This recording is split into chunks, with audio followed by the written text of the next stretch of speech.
taking nothing less than. And then I ain't gotta lie to you. Don't be trying to put your nose in it, I ain't gotta lie to you. It be hard not to speed in it, I ain't gotta lie to you.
Journey to lift the trophy and secure a trip to the 2022 World Championship.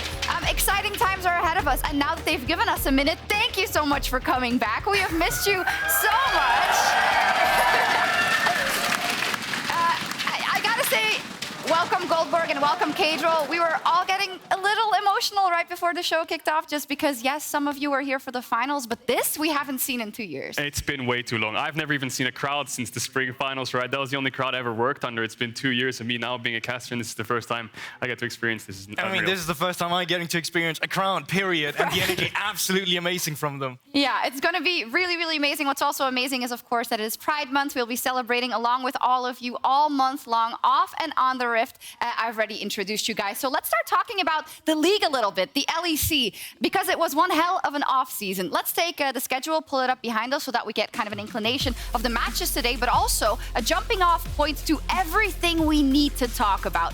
Let's start with Vitality versus Mad. Vitality, the super team. Now, without Self-Made, with the world champion Haru in the jungle. Well, that's very interesting. So I had the pleasure of casting Haru throughout all of NLC spring pretty much. And this guy was by far the best jungler we had in the league. Amazing damage number as well. He likes to be aggressive. He likes to get lead for himself and as an individual, which is interesting because I don't necessarily think he solves the issues that Vitality has had as a roster. But what he in turn does provide is kind of just a fresh breath of air. You know, he can relive a honeymoon phase, although Vitality never really had that since spring. So hopefully this is what they're getting, a new system, a new foundation coming through with the team with Haru joining them. And Haru has a skin. He has a world's winning skin.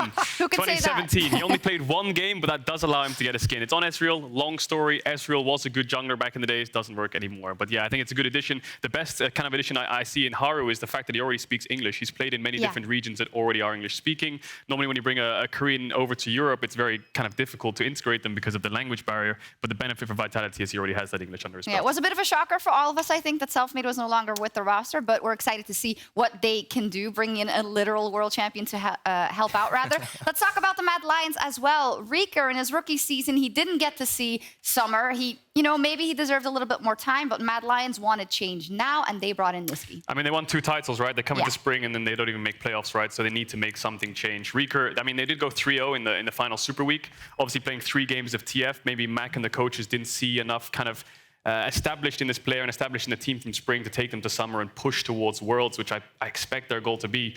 Nisqy, he's been sitting at home, streaming, playing solo queue, got rank 1 on the ladder. A lot of experience from Fnatic, and Mad Lions think that the injection of Nisqy will rise into playoffs. And that's the thing as well. I think no one can make the argument that this isn't an upgrade. The experience coming through, as you're mentioning as well, FLICKR being a bit shapy. Yes, he was probably just an unpolished diamond, but that doesn't matter for Mad Lions right now. They need better resolve than Nisqy, for sure, player that can bring that as well with his expertise. Yeah, and I think if you look at this now, Mad Lions roster, is the expectation, are they going to be top 3? I think not. I think that's a bit of a harsh expectation to have of them. I think making playoffs would be a success and should be celebrated and see how much damage they can do. We'll talk a little bit more about Vitality and Mad as they are the first game of the day. I'd also like to talk about another team that needed a change, Astralis, last place in spring. And they are bringing in some big guns. If you've been following European League of Legends for a while, right? Chachi, Xerxes, and also in the support role, also a diamond, I'd say, in the rough, in Younghoon. Yeah, definitely are. And I'm just going to focus on Chachi and Xerxes because these are two names that I think everyone will know. Back in the days, 2016, 2017, they even got out of groups at Worlds together with Splice in 2019 when all the European teams got out. So a lot of history riding on the backs of these players' shoulders for Europe specifically. Xerxes had his time in NA, and then Chachi had his time taking a break. He retired, played in the ERLs a bit, loves his Poppy and GP still. Yeah, for sure. And I also just feel like when the players enter the stage. Yeah. Generally, with a team like Astralis as well at the same time, they needed someone with expertise as well, as you're mentioning as well, but they got Daya, who's new now, Junghoon as well coming through. If you're not familiar with him, played the Korean Challenges, which is the equivalent of second division, of course, coming through. And while he was on a 7th-place roster team, this is a guy that has by far was the best player on his team and was chosen for the East Asian minigames as well for the Korean roster, winning it all. So this is a guy that has some highlight and some achievements on his back as well, despite being very new. Yeah, we have expectations. Of course, it can't get any worse, right? Unless we add another team, like they just can't. Hopefully. Let's take a look at Misfits as well as the Mad Lions are getting a lot of cheers, as they should. So let's talk about Misfits. Misfits was, for many of us, or for me for sure, the surprise of spring, right? 3rd place after the spring season ended. A lot off the back of VTO. It's just the way it was. He was also crowned the spring MVP. Now they made a change in the top lane. Hear it out, irrelevant in. Yeah, and I think the playoffs kind of leaves a sour taste in the mouth for Misfits, right? You think back to it, 3rd in the regular season. Last year, if they won one more game in playoffs, they'd be at the World Championship for Europe, right? So this team was doing so much damage in the league specifically, but now they brought in Irrelevant as a new top laner. Misfits historically was a top-side team, but they never really found their identity in spring. Despite winning so many best of ones, it all just came off the back of VTO.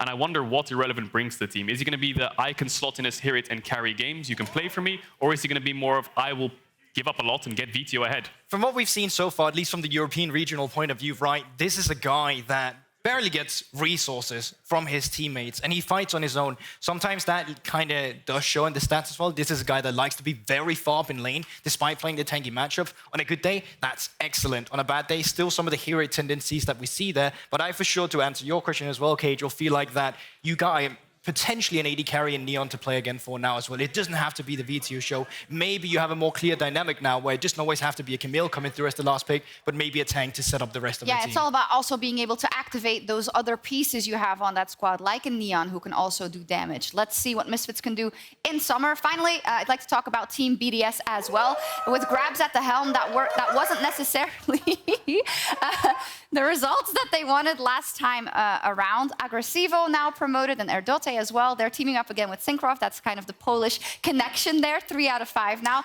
BDS, they needed to change something. Yeah, those players played on Devil's One together a long time ago. But just for context, BDS got their academy and their main team, all 10 players over to Korea, scrim and bootcamp for a month. What are we going to come back with? They came back with these 5 players as the strongest from those scrim results. We'll see how they can do. I mean, they finished quite bottom 3, I believe. Last split can only really get better. Throw a spanner in the works, try it out, because BDS is a very new organization to the league, right? This is only their 2nd split in the league itself. So I think looking forward to 2023 and 2024, developing rookies and using your academy team already is a good sign. But I actually really loved Adot under the European Masters while he was playing for the academy team. I thought personally that he was one of the most entertaining supports to watch. He was not afraid to whip out the Thresh and actually just go in for that 2v2 performance, leave his mark on the map as well to have an influence. I think he shines the most on engaged champions where he gets to take charge. And I'm hoping that's something we see more for BDS, especially in towards the later stages of the game, because it did feel like they didn't really know what to do with the map move. Exciting stuff, though. Yeah, very much so. And I like that we're seeing a lot of proactive moves. And I think that's the name of the game here in summer. You can't mess around anymore. Now you have to make it to Worlds, and only 3 teams get to make it. So I'm glad people are making those changes. Not everyone, though, especially not teams that have done very well in spring. 2 teams without any roster changes, defending champions G2 Esports and the regular season kings Rogue. They will clash tomorrow for a spring finals rematch in our LG Ultra Gear Match of the Week.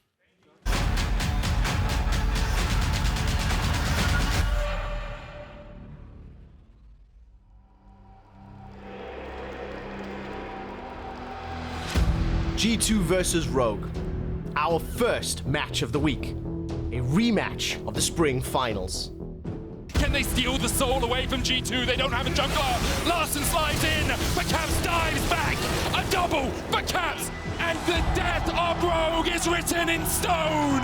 G2 claim their 9th title. During spring, it looked like Rogue was unstoppable, beating G2 twice and cementing their status as the regular season champions. Hook coming out, Broken Blade diving onto the back line. The package still available though, and Larson onto the back just annihilates two. G2 thought they found the pick, but they were the ones being picked themselves. Comp keeps it going, plays just outside of Caps' range. Comp, you absolute mad lad, he goes golden, but he's got so much damage, the stacks are still there. He's like lightning. Here come the rest of them. Zeri, so damn fast. But when it mattered most, these two teams could not be more different. G2, dread it, run from it, but once again they reign supreme. G2 have obliterated Misfits today. G2 showed glimpses of the glory days of 2019 during MSI. Decent knockback there onto Zeus, but he's going down low. Double kill for Jankos already in the teamfighter's Caps. He's picked off Gumayushi. Going right back in, Wukong for the knockup on a 1. Stopwatch burned, and down goes Xiaohu. Flash in, it's gonna be enough for Caps. Burns the Zhonya's Hourglass yet again. Gala playing to his limits, but ignited and falls. And G2 mop the floor with RNG. How do we make sure that you guys don't get too cocky now? I think we just did, it's over. For G2, their biggest strength is also their weakness in Caps. If he's not having a good game, then the team is not having a good game either. He's the type of a player who would always go for the outplay, and then if it doesn't work, it doesn't work. But in his case, it works 90% of the time, so I have nothing to worry about. Rogue is the very predictable team, I would say. They're playing a very slow game and very by the book. When you throw a curveball in there, they don't know how to respond to it. I feel like we might have been the fastest team, even in best of ones. So I don't get this whole sequence of play safe to win. We need to go to the finish line next time so people can shut them out. Now we're back in summer. Will Rogue continue their dominance over the regular season, or can G2 show us more than just a glimpse? Super hyped match of the week. That is tomorrow. And I've got a special guest here that some of you may know. Actually, I think most of you will know him. Febiven, welcome. Thank you for joining the desk. Hello. What's it like being back, man? Very nice. I'm just very excited to look at those games because should be some good ones coming. Let's hope so. I'd love to pick your brain immediately off kind of G2 versus Rogue, which is our match of the week tomorrow. What did you think of G2's insane run from the lower bracket in spring? Well, they had an insane run, yeah. I think they just picked up a lot of momentum. Like once you start winning, you keep winning, and then it's up to other teams to pick up. But it's just extremely hard to even keep the momentum going because you need to keep staying on top and keep finding new stuff to eventually keep the streak. Did you feel that pressure on Fnatic when you had that insane win streak back in the days? Did you feel like every win you kept getting, you just felt more and more pressure? Well, I think when we go like 18-0, at some point you feel like you're unstoppable. Yeah. And I feel like there was still a big gap between us and other teams. But at some point you are like, the loss is gonna come. So like you kind of have to be ready for it. You're kind of scared for it to like get one loss because then you might think I'm gonna lose some more, but Yeah, we'll have more time to talk also about specifically G2 because I think we saw that, right? Everything was going so well. In MSI, it was going so well. And then boom, the plane just crashed, man. It was bad. It really did. I think they got it, not exposed. I don't want to use that word because they had a really good, win streak going into it and stuff. And they put up a fight against T1 and RNG, but I think mainly their early game was where they looked weakest. But in that lower bracket run through the playoffs, Orange, Jarvan, Rakan, one of the three every draft, pretty simple way of playing the game. And they just were one step ahead of every team, especially meta read. Well, talking about momentum and about consistency, we need to continuously celebrate Rogue for what they are able to show in the regular season. Now, in the past 4 seasons with this man at the helm as well, Febiven, you know for sure how difficult it is as a team like Rogue just to be so consistent, no matter who the opponent is, every season. Yeah, I mean, you need a lot of good practice to be so consistent and keep being at the top because you're not gonna just be so consistent if you're just playing scrims, autopilot. No, you actually need to put in the work. You need to make sure that everyone is on the same page, because this is not something that you will get just by playing. You actually need to focus and you need to grow, else you will not get this consistent gameplay, which they're showing. Yeah, it's crazy, and they have that because of the players and because of the coaches. But of course, they want to win, so we'll follow this story as well in summer. Now, this week's games will be played on patch 12.11, which is a massive update that's looking to shake up the meta quite a bit. Before we dive deeper into it, Fnatic's Yamato Cannon shared his thoughts on the most recent episode of Euphoria. Check it out. Let's move to now initial thoughts on the meta. You've been scrimming a bit. You've been playing a disgusting amount of solo queue. We've all experienced the new changes on 12.10. There are even more changes on 12.11. Yeah, and I do feel like I've enjoyed overall lower damage, slightly more durability. Everyone just seems that bit tankier.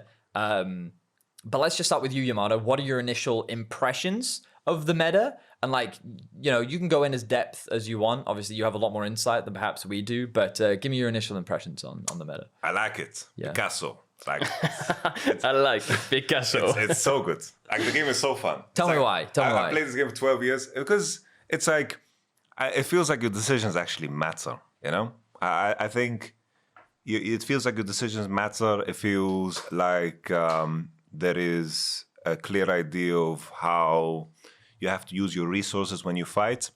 I think laning has gotten a little bit easier, but it also invites champions that haven't been played as much before due to it. It's like we see like the Shy is blind picking Kale, people blind picking Vladimir, blind picking Fiora. It just opens up this whole world of, you know, what could we do different? And that to me is always exciting. It's like whatever change comes, like I am very happy when Riot changes things in a drastic manner. And I think this just allows the game to play at a more reasonable pace, because I think too many aspects of the game were just revolving around getting one shot. Everyone was buying a stopwatch, and then it was that was just the gaming, you know. It's like it's like shit get hit. It's like the first person that shows his face on the rift towards the dragon fight, that person gets one shot. Jinx gets a reset. Viego gets a reset. Everybody gets a reset, and the fight is over. And that wasn't fun to me. Well, Yamato is super excited, which is very different to what we hear from people about the competitive scene right now, right? Watching, but Febiven, I know you've been playing a lot of solo queue as well. What do you think about everything? Yes, Yamato says it's like you have more room to make mistakes, and it's harder to punish your enemies to get a lead. And obviously some new item changes and the tower differences, it's harder to dive.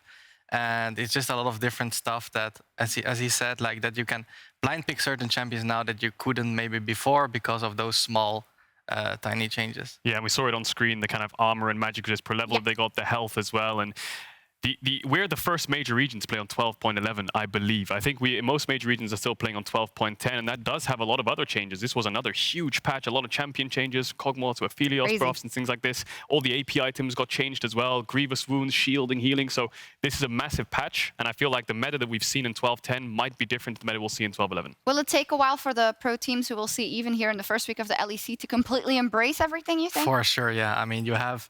Every player is different, right? For example, I'm a player, I usually was a little bit slower at picking up new metas, but there's players like Caps, I don't know, Jankos that are like diving deep straight into the patch and like making sure they know everything, and then you're always a step ahead. We saw today T1 on 12.10 playing Yasuo. Keria was playing Yasuo, Gumayushi was playing Senna. Senna's rose into priority, and that opens up a world of bot lanes. We saw Senna Wukong from Mad Lions last year, so it's all about trying, testing, and if it sticks, go ahead on stage. Yeah, hopefully we'll see some risks coming out of the teams. And for more on patch 12.11 and the changes, our very own reporter, Weatherborg, is standing by to bring you all of the updates.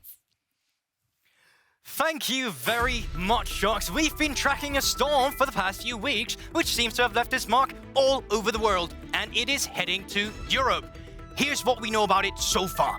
Early measurements dictated it was going to be on a scale of 12.9, which is rather harmless. But the durability have increased, and we are now on 12.10, leading up to a 12.11 scale. Champions are more tanky, turrets deal more damage. It is not diving season in this current climate. Both new and old champions have also been sighted in this environment. In Brazil, all across the rainforest, Amazon rainforest, Viego has laid a thick mist on. Despite local communities wanting him to get out of the patches, he still will not go away. But there's more! Animals! Birds are influenced too. Raven sightings are breaking world records. Swain has taken over the LCO, making Bidermic a reality. But not only that, we have massive earthquakes too. The tectonic terror Talia have been spotted making her way from the Andes towards the Himalayas and now all towards the Alps. There's earthquakes and people are surfing on rocks. Korea have become more stale than the average fan at the MSI final. There is headwind no matter what direction you're looking at. And it's also coming for Europe. But except Turkey, everything in Turkey is faster. The patch, it's coming to Europe. It's a cluster track. So pace yourself back to the desk.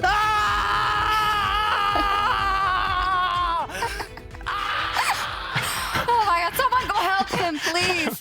Great. That LCK comment was out of pocket, Oh by my the way. God, that one caught me off guard. That was great. To kind of paraphrase, if you didn't really get it as well, less combined kills per minute overall. The games are not necessarily longer, but he's right in that. The LCK games are the ones that I think struck most people as like, what is going on here? Yeah, let's not talk about that LCK yesterday, Damwon versus Bro, where at first blood was 34 minutes, 30 seconds, and then the game ended at 35 minutes, 10 seconds. So 40 seconds after first blood, the game ends. I don't think we'll see that in the LEC. That's definitely world record breaking. So yeah. All right, we'll see indeed. Let's take a look at what we can expect in our first game, Vitality up versus the Mad Lions. When it comes to both of them, I think they have not hit the benchmarks that they wanted to in spring. Even though Vitality made it to the playoffs, Mad Lions falling just outside of that. Vitality ended up getting crushed by G2 after beating XL. Mad Lions didn't even make it, so they made two big changes. Let's start with the one for Vitality then, Febiven. When you have a roster like Vitality, a super team with so many personalities, had you foreseen that there may be some issues? For sure, yeah. I think that Vitality is a team that obviously has a lot of carries. Elfari is a carry. Selfmade was a carry. Perks is a huge carry. I think also Carzzy is a carry. So then you have too many carries. And if everyone wants to carry at the same time, it's not going to work. You need someone to take a slower approach sometimes and not always want to be the carry. And I think that they probably had some issues in that regard that they couldn't really find the right carry at the right time. Yeah, and just speaking of super team, Misfits, you guys had an insane super team coming into 2018. Even when I was playing in that league, I was like, wow, this team looks a bit stacked. Was there any mentality differences you saw from previous teams or teams you played on later on that Misfits just stood out a bit? No, I think in that super team, I think when you come into a super team, you think like, okay, my teammates are all really insane and very good, and they are that, you know? And then I think generally you take a little bit more relaxed approach where you're like, okay, I think these three guys will carry me because, you know, they have been insane in the past and still they are very good. So then, yeah.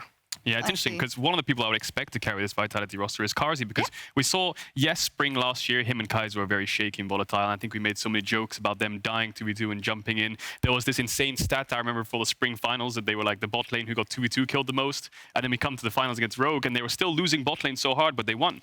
Then they went to MSI and they were playing super, super well. And Carzzy and Kaiser slowly took off from there. But last split, Carzzy and Labrov, just there was a lot of lack of communication, I think. A lot of games where they were just dying 2v2 unnecessarily. And when I feel like Selfmade wants to be a carry himself and he was playing more towards the top side of the map, you need a consistent bot lane. And that's the thing. We were talking about this backstage, and when you have all these people who want to carry, you need someone who can just take a back foot and learn how to take a back foot and know how to take the back foot. But Vitality's bot lane really didn't. They took so many unnecessary fights and gave up so many early kills. Yeah, and I guess in that same regard, Febiven, when you're in a team like that and you know that you should be winning and things should be easier than they are, I can guess it can get really frustrating probably, right?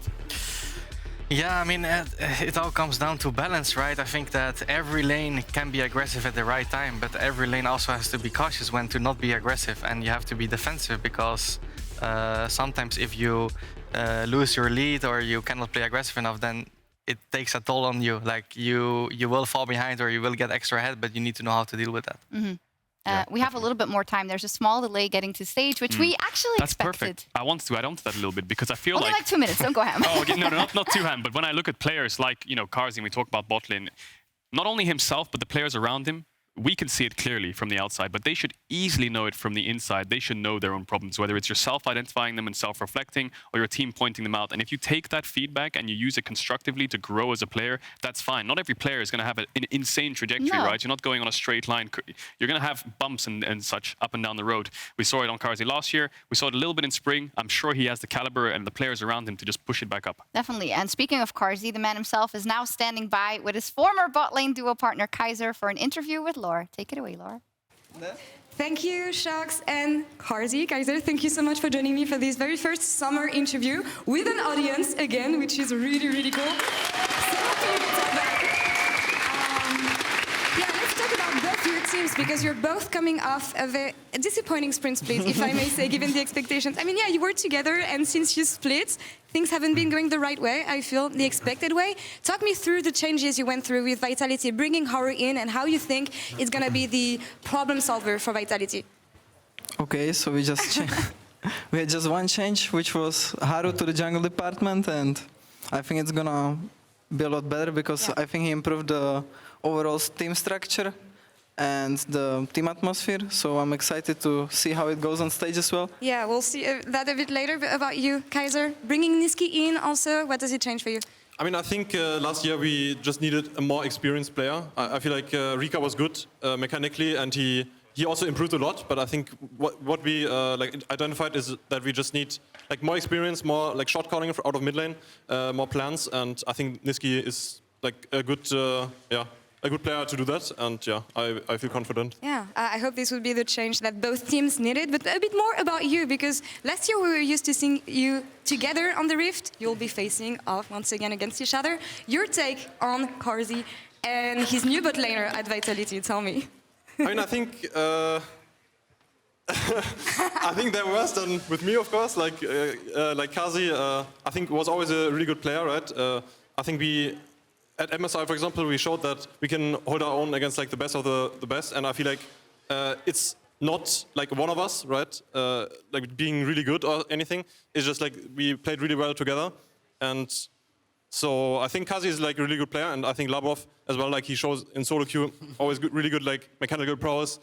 I think last year maybe not so much because I mean they struggled as a team, right? Yeah. But yeah, I think I still feel confident with Unforgiven. I think we had some rough games last year, but we improved a lot, and I think it should be able to beat Carzzy Labrov. Nice and thoughtful words. About you, Carzzy, take on the new bot lane for Mad Lions. The new bot lane? Well, I agree with Kaiser on the first part, okay? Good. And yeah, I think that Unforgiven is pretty good for a rookie, I'd say. So yeah, I expect great stuff from them. I think they're gonna play better than last split. And I hope that he's gonna pop off again, so there is some, how is it called? I don't know, there is more good AD carries in the EU. All right, yeah, that's what we want in the end. Last question for you both. What is summer about for you, Kaiser, with the Mad Lions, but also personally? I mean, for me, it's just making worlds is the biggest goal, because it's always fun to play against Korean and Chinese teams.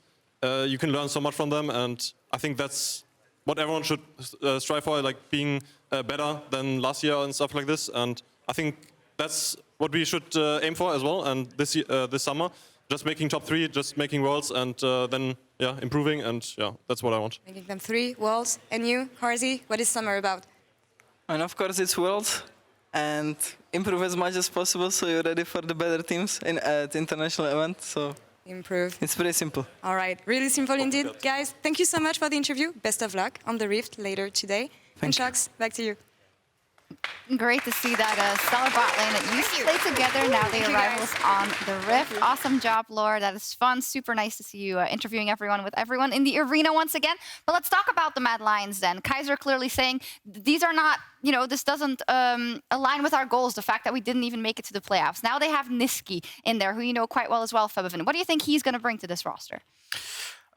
He's going to bring more consistent gameplay. He's going to be providing, obviously, a lot of communication because he's a veteran. He has played for so many years. After so many years, you know exactly what to say to your jungle, what to say to your bot lane, when to go for the Baron, when to not. You know, it's like, I think when you bring in a rookie, he usually is more focused on mechanics and not so demanding at calling their teammates and stuff like that. Yeah, Niski, the way he plays the game is very roam heavy. I mean, when we saw him in Fnatic last year, Galio, TF, Rise, the champions that come to mind. And we'll see how he does on those, because you need to play to a side to get that side ahead. And I think Niski's, like you said, a very vocal player who wants to get his side lanes ahead. But the question is which one's he going to go to? Is he going to go to Unforgiven Kaiser, or is he going to go towards Armut? And I think Armut's been kind of like the shaky point for Mad Lions last split, especially. Not just mid, but in the top side of the map, I feel like his lane phase was quite weak. Champion pool maybe not as diverse as they might want.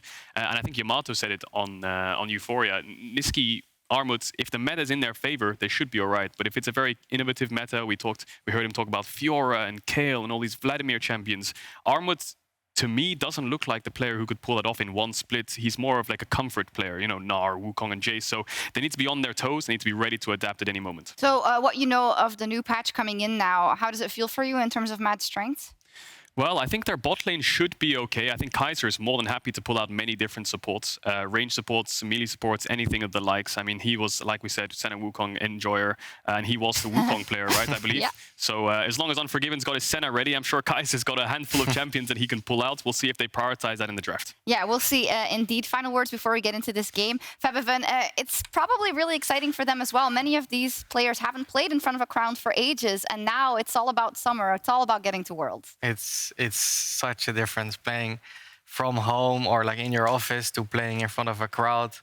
And obviously it also depends on how many people are there. Obviously, well, more people there are, who like how better you want to play basically. Yeah. And you're gonna limit your mistakes because you don't want to make mistakes in front of people because you will just embarrass yourself, right? But yeah. It's gonna be, I mean, I know the feeling, you know the feeling, you also know the feelings. It's just, you get a little bit boost and you just perform better. The adrenaline, it makes you perform better, hopefully. And with that, it is time to kick off the 20th LEC season. Wow. As two sleeping giants in Vitality and Mad Lions open the action tonight, let's roll the hype video.